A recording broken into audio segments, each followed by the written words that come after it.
A Polícia Federal vai comandar a investigação sobre as causas do incêndio que destruiu o Museu Nacional no Rio de Janeiro, no palácio onde viveu a família real. Um curto-circuito num laboratório e a queda de um balão estão entre as hipóteses investigadas. No final da tarde, o ministro da Educação, Rocieli Soares, anunciou que o MEC vai repassar imediatamente 10 milhões de reais para a recuperação do museu e para as investigações das causas do incêndio. Segundo testemunhas, o fogo que destruiu o palácio fundado por Dom João VI começou de cima para baixo, o que levantou a suspeita de que o incêndio teria sido causado pela queda de um balão no telhado. Mas a hipótese de um curto-circuito também é investigada.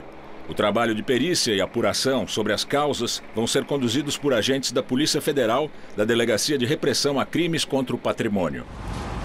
Imagens divulgadas no Twitter mostram como o museu ficou depois do incêndio. Numa das salas, só sobraram as colunas de pedra que sustentam o meteorito Bendegó, encontrado em 1784. Entre as peças mais importantes de história natural do museu está o crânio de Luzia, o mais antigo já encontrado.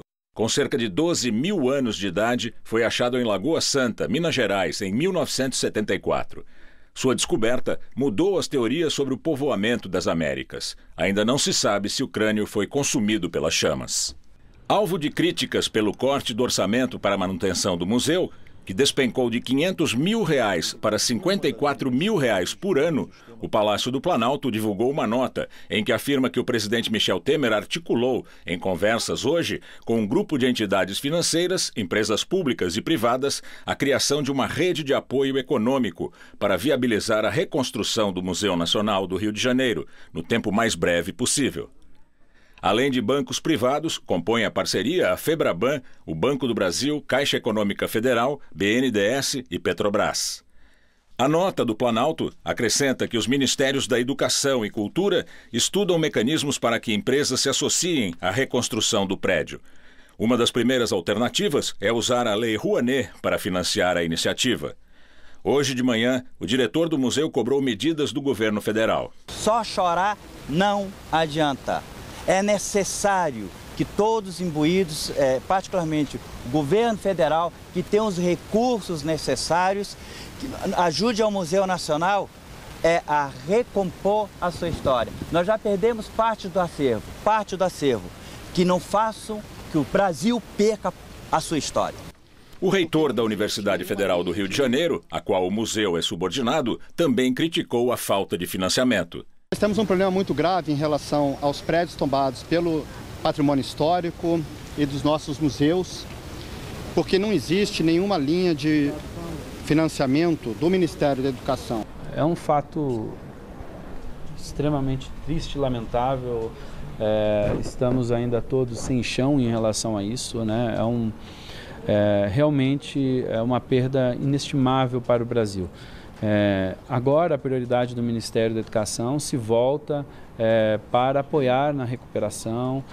Durante a tarde, houve confusão em frente aos portões de entrada da Quinta da Boa Vista, onde fica o museu. Manifestantes protestavam contra a destruição do maior acervo da América Latina.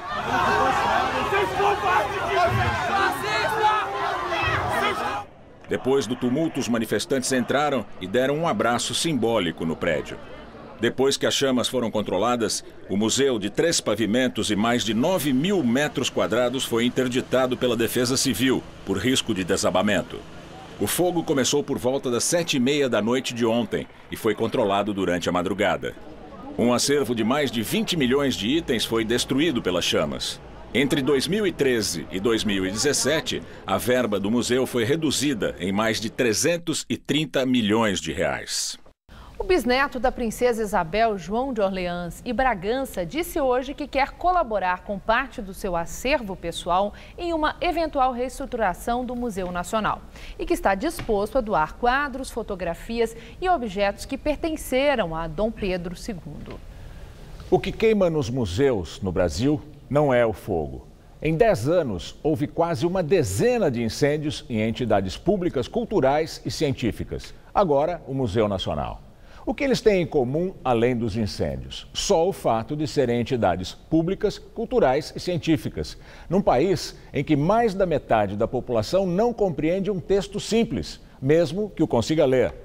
Um país incapaz de pagar menos de R$600 mil por ano a um museu, mas que paga, só este ano, mais de R$10 bilhões ao Congresso. Tem gente que acha culpados facilmente, rapidinho, mas todos, sem exceção, todos os presidentes dos últimos 30 anos fizeram muito pouco pela educação e pela cultura. Não dá para ter esperança nos próximos presidentes também. Estamos muito perto do dia em que todos os museus e institutos culturais serão de bancos e as escolas de fundos de investimento.